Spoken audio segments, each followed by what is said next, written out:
Hey Frontline fans, welcome back to Comic Frontline fans. You're back with me, Mike Spider Slayer, getting ready to do that all-important comic book review. So you fans can make a decision on what comic books to buy. And today, guys, I'm taking a break at work, and I decided to read SpiderMan Homecoming, Prelude.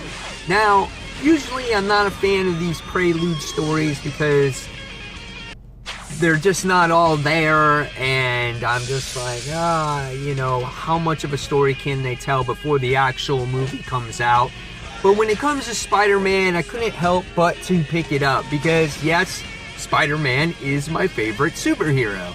And when I see this picture from the movie of Civil War, I got all giddy. I was like, oh man, I'm like, it's exciting time. Spider-Man Homecoming's coming out.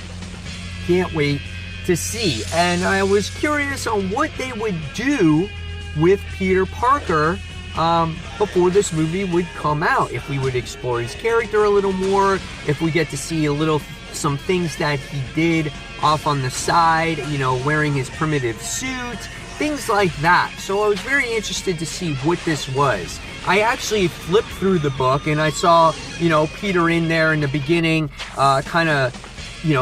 in his primitive suit, and I was kind of like, oh wow, that's really cool. I'm like, that looks nice. I'm like, I like the colors, I like the artwork, I love the facial expressions in the characters. I thought they all looked good. So when I was flipping through it, I'm like, oh, okay, I'm gonna give this a try and see what it's about. So, even though it's great artwork, what did I think about the story? And this is a good prelude, and should you waste or spend your $3.99 for this story? So, let me give you a breakdown of the story.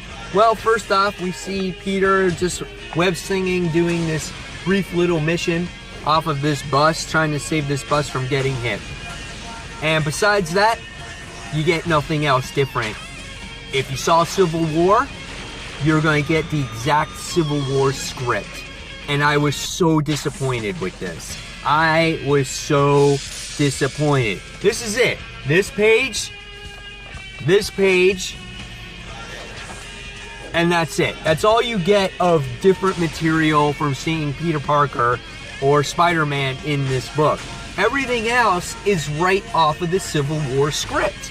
From when Crossbones blows himself up, to when Scarlet Witch throws him in the sky and blows up the building.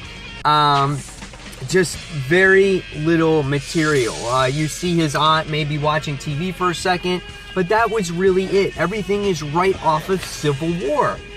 Word from word. I'm just like, oh my god, from Tony making his speech, to giving grants to all the students, and then a mom saying that, because of what happened in the Age of Ultron, my son died. We get to see the whole thing, what happens with Bucky by using the programming code words to even Captain America stopping the helicopter from taking off. I mean, everything is right from the movie.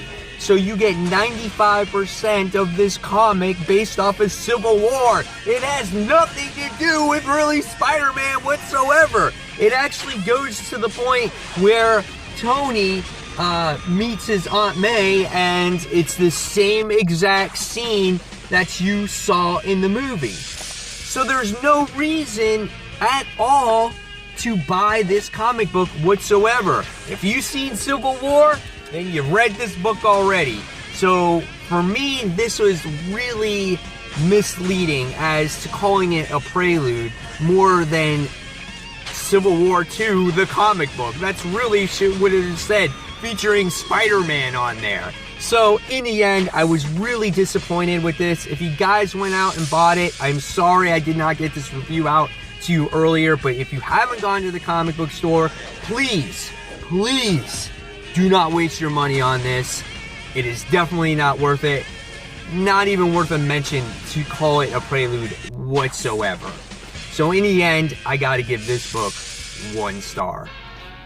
So guys, in the comments below, tell me what you thought of this book, if you actually read it or did not read it. And until the next comic book review, this is Mike Spider Slayer signing off. Thank you for watching Comic Frontline, and I'll see you guys on the next review. See you soon. Bye.